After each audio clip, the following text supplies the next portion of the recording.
She didn't expect trouble in a place like this. The locker room smelled faintly of disinfectant and metal, the kind of sterile calm that made people careless.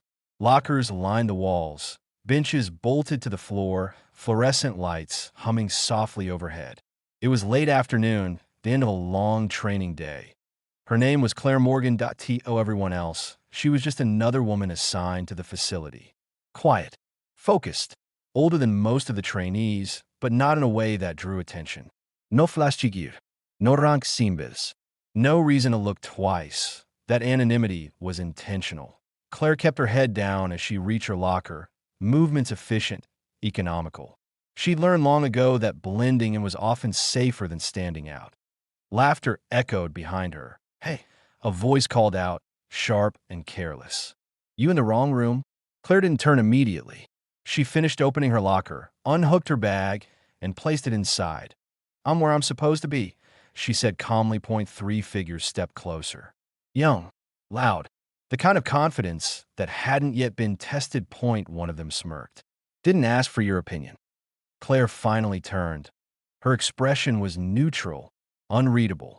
No fear, no challenge. I'm just here to change, she said. So are you. Let's keep it that way. The tallest of them laughed. You don't get to tell us what to do. Claire took a slow breath. She'd felt this energy before. Too many times. Different places. Same mistake. She closed her locker gently. Then move along. The room shifted. What started as words became proximity. One of them stepped into her space deliberately, shoulders squared. Or what? He asked. Claire's eyes flicked to the exits. Counted distances.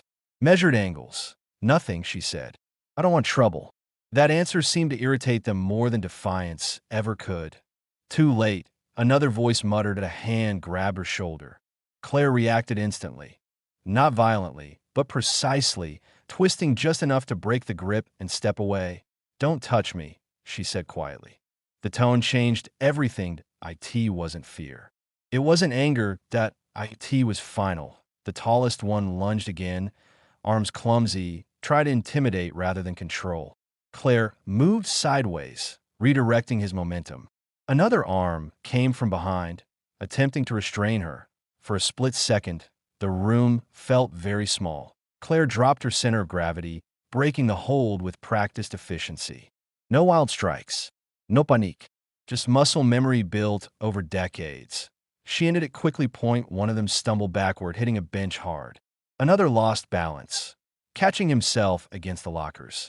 The third froze, shock replacing confidence. Claire stepped back immediately, hands open. Back away, she said evenly. Now, the silence was absolute. You think you're tough? One of them snapped, masking fear with volume. Claire shook her head. No, she grabbed her bag and slung it over her shoulder. I think you made a mistake, she continued, and I'm giving you a chance to walk away from it. They didn't move. Claire met each of their eyes in turn. I've spent 20 years learning restraint, she said calmly. Don't push me into reminding you why.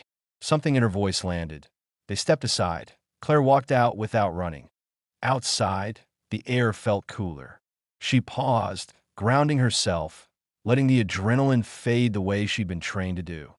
This wasn't how she wanted her first week here to go, but it wasn't unexpected.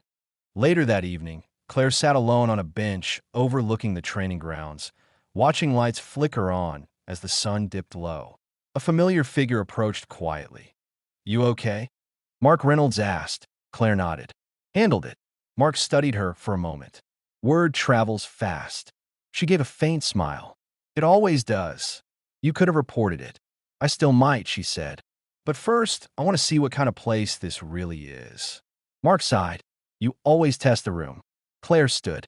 People show you who they are when they think you don't matter. The next day, an all-hands notice went up. Mandatory briefing. Attendance required. Claire read it once.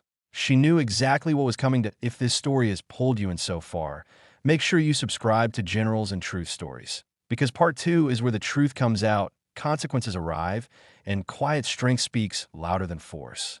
The briefing room filled faster than usual.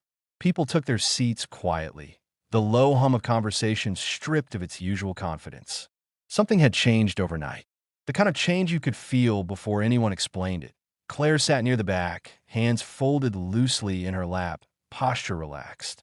She wasn't hiding. She simply didn't need the front row. The door closed as a senior staff member stepped forward, eyes scanning the room before speaking. There was an incident last night, he said evenly. It has been reviewed. No names were mentioned. Claire watched faces instead. She always did. She saw tension in the shoulders of a few, unease in others, and guilt, sharp and unmistakable, in three familiar expressions near the center row. The speaker continued. Let me be very clear, he said. This facility does not tolerate intimidation, abuse of authority, or misplaced confidence. A pause. Some of you assumed the wrong things about the wrong person. A ripple passed through the room. Claire felt it, but she didn't react. Effective immediately, the speaker said, certain individuals will be reassigned pending further review. Chairs scraped softly as the three men stood, faces pale, eyes fixed forward. No protests, no excuses, they filed out. Silence followed them. The speaker exhaled slowly. And now, he added, there's something else that needs to be addressed. He turned slightly. Clare Morgan, would you please stand?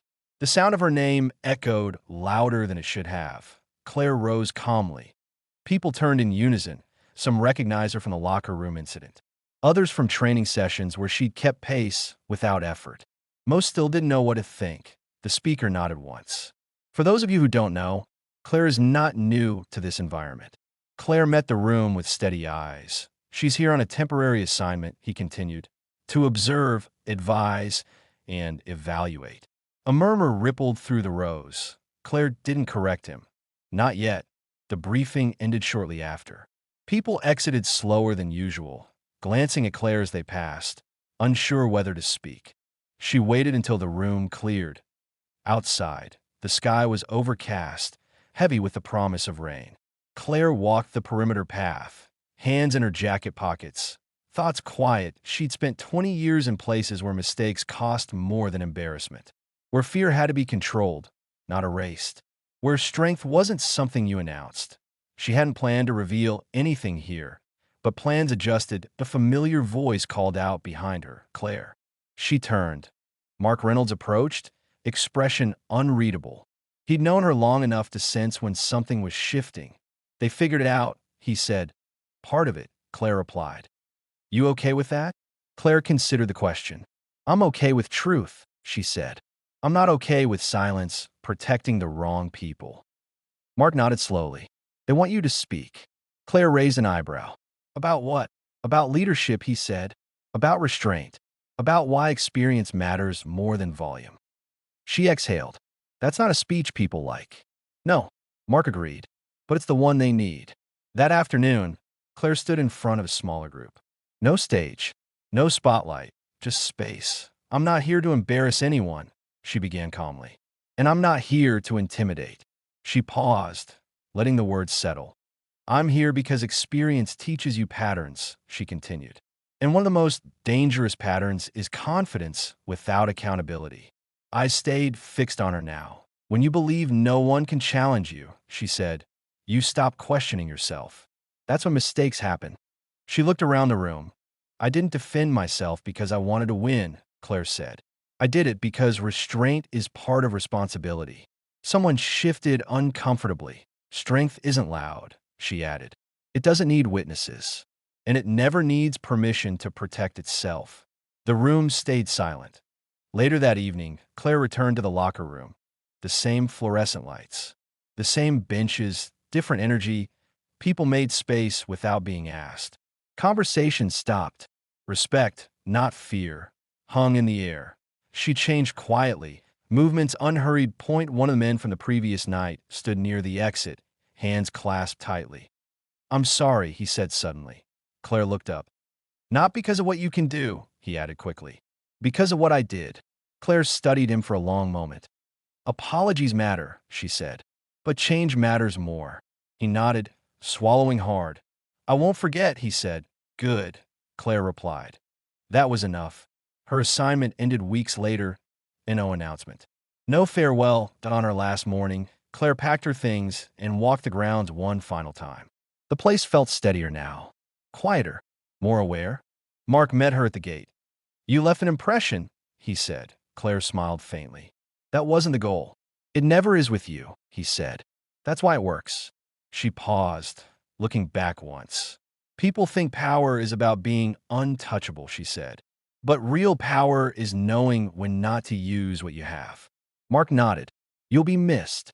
Claire swung her bay over her shoulder. They'll be fine. She walked away without looking back. If this story reminded you that true strength doesn't shout, that experience doesn't need validation, and that respect is earned through discipline, not dominance, make sure you subscribe to Generals and Truth Stories. Because the most dangerous people are often the calmest ones in the room, and the strongest lessons are taught without raising a fist.